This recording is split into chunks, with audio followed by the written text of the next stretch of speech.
అందరికీ నమస్కారం. నా పేరు బొంగా సంజయ్ మాదిగ, ఎంఆర్పిఎస్ఎస్ వ్యవస్థాపక అధ్యక్షుడిని. ఈ దేశంలో స్వతంత్రం వచ్చి 75 సంవత్సరాలు కావస్తున్నా ఉమ్మడి తూర్పుగోదావరి జిల్లాలో మాదిగలకు ఎటువంటి రాజకీయ ప్రాధాన్యత లేదు. ప్రతి పార్టీ ఎలక్షన్ టయానికి ఓట్లు వేసుకుంటే యంత్రాలుగా మాదిగలు ఓట్లను చూస్తున్నారు తప్ప మాదిగలను రాజకీయంగా ఎదిగించడానికి ఎవరు కూడా ఏ పార్టీ కూడా కృషి చేయడం లేదు. కాబట్టి అదే ఎజెండాగా మాదిగలకు రాజకీయ ప్రాధాన్యత కావాలని చెప్పేసి ఈ జిల్లాలో మరి పాదయాత్ర సమయంలో జగన్మోహన్ రెడ్డి గారు మాదిగలకు ఇచ్చినటువంటి హామీని ఎమ్మెల్సీ ఇస్తానని చెప్పేసి మాదిగలకు ఇచ్చినటువంటి హామీని మాట నిలబెట్టుకున్నారు.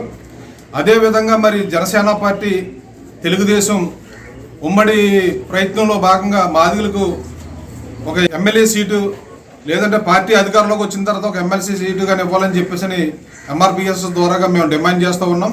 అదే రెల్లి సామాజిక వర్గం కూడా ఆర్థికంగా సామాజికంగా వెనకబడి ఉన్నది కాబట్టి ఇక్కడ ఉన్న 3 కాన్స్టిట్యున్సీలో ఒక మాలకి, ఒక మాదిక్కి, ఒక రెల్లికి ఇవ్వాలని చెప్పేసి డిమాండ్ చేస్తూ ఉన్నాం. అదేవిధంగా మరి రాష్ట్ర వ్యాప్తంగా ఉన్నటువంటి 29 ఎస్సీ నియోజకవర్గాల్లో 4 పార్లమెంట్ స్థానాలు, 25 ఏమో ఎమ్మెల్యే స్థానాలు ఉన్నాయి. ఏ పార్టీ అయితే మాదిగలకు న్యాయం చేసి 15 సీట్లు మాదిగలకు ఇస్తాయి ఆ పార్టీకి మేము కట్టుబడి ఆ పార్టీని గెలిపించడానికి మాదిగలందరూ ఆంధ్రప్రదేశ్లో మాదిగలందరూ కట్టుబడి ఉంటామని చెప్పేసి తెలియజేస్తూ ఉన్నాం. అదేవిధంగా ఎంపీ 2 సీట్లు కూడా 4 సీట్లలో ఒక 2 సీట్లను మాదిగలకు కేటాయించాలనే ఒక ప్రధాన డిమాండ్ తోటి ఈ నెల 7వ తారీఖున రావులపాడు హైవేను ఆనుకున్నటువంటి ఎస్టేట్లో మాదిగల రాజకీయ చైతన్య సభను ప్రారంభించడం జరుగుతుంది.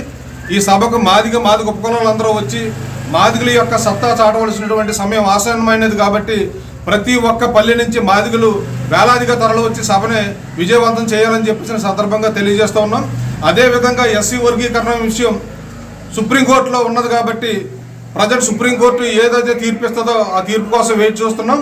ప్రస్తుతానికి ఈ రాష్ట్రంలో రాజకీయంగా ఎలక్షన్లు జరుగుతున్నాయి కాబట్టి ఖచ్చితంగా ఈ రాష్ట్రంలో ఉన్నటువంటి మాదిగలకు సముచిత స్థానం కల్పించవలసిన బాధ్యత ప్రతి పార్టీ మీద ఉన్నదని చెప్పేసి ఈ సందర్భంగా తెలియజేస్తూ, ఏ పార్టీ అయితే మాదిగలకు ఎక్కువ శాతం సీట్లు కేటాయించి మాదిగలను రాజకీయంగా అభివృద్ధి పరుస్తుందో ఆ పార్టీకి రాష్ట్రంలో ఉన్నటువంటి మాదిగలందరూ కూడా పనిచేస్తారని చెప్పిన సందర్భంగా తెలియజేస్తూ, ఏ పార్టీ అయితే మాదిగలను విస్మరిస్తుందో ఆ పార్టీ పతనానికి మాదిగలు 100% పనిచేస్తాం, ఖచ్చితంగా పార్టీని పతనం చేస్తాం, ఆ పార్టీని నగ్గకుండా చేస్తామని చెప్పి సందర్భంగా తెలియజేస్తే సెలవు తీసుకుంటాం.